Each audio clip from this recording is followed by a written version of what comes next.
Site C, the way it's been presented isn't going to lower our costs to address our competitiveness within our province and outside the province. So financially, that's our big concern, is the price of power as we go down the road, escalating.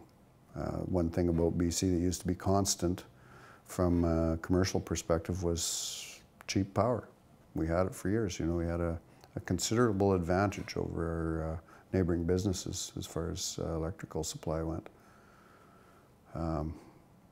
When we see, you know, a projected cost of $8 million that can escalate into who knows what, capitalized on, added to our power bill, there's going to be some substantial changes right now or not right now, but within the next few years on hydro.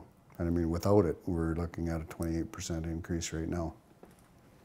So it's gonna affect businesses and our costs as we search for work in the future.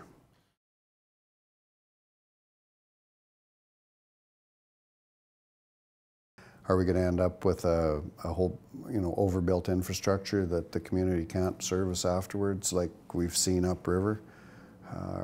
Are we going to see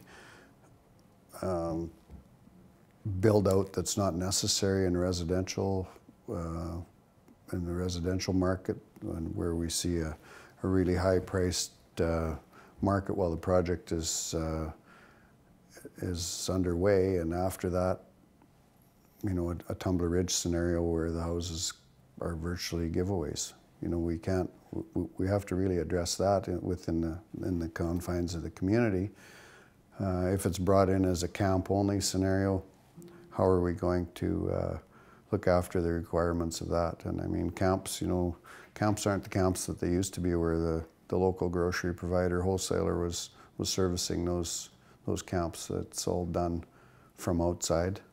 So when you start looking at the real spin-offs to the project, if you tear it apart one item at a time, are the spin-offs really there, or are they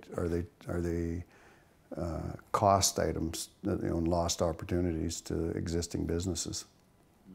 And when we've seen that happen in the natural gas business, where outside service providers are parachuted in, and it actually costs the local providers, you know, their employees, everything else is, you know, the service shops are full because they're working on those people's equipment, so up goes your rate in your service shops and your vehicle dealers. All those kind of things come into play, and I don't think they're not analyzed as effectively as what we think. All we're looking at is the huge upside. Well, we're going to bring 5,000 people to the community. It's just going to magically be great. There's some costs that don't get factored in. Hospital, medical capacity, all that, those kind of things we haven't even talked about, other than anecdotally, really.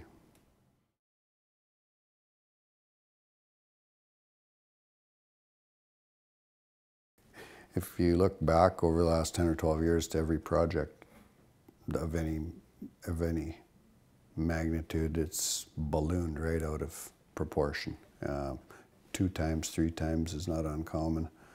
And these are projects that are actually smaller in scope than this project. So I really need an assurance that it somehow, and it hasn't been illustrated lately, it's not improving. You know, we could see, okay, at the start of the tenure, maybe we've got, you know, we haven't got our ducks in a row, but this is a pattern. It's not a one-off or a 2-off or a 3-off. This is a genuine pattern that's appearing on project cost management. And it doesn't matter if it's done through a Crown corporation or you know, a ministry. Just not happening. Just and for whatever reason it is, material costs aren't changing that much. It's we're either not putting the upfront design into the project, or we're designing in that it's going to cost more money, somewhere there's a breakdown in that. And you know, I've done enough of my own, with our businesses, various businesses, construction projects, that there's a 10% window there, and it shouldn't exceed that. And there's no need. I mean, in the real world of people building houses, they don't double in price. There's some wiggle factor there as changes go on, but the whole project shouldn't be a change order.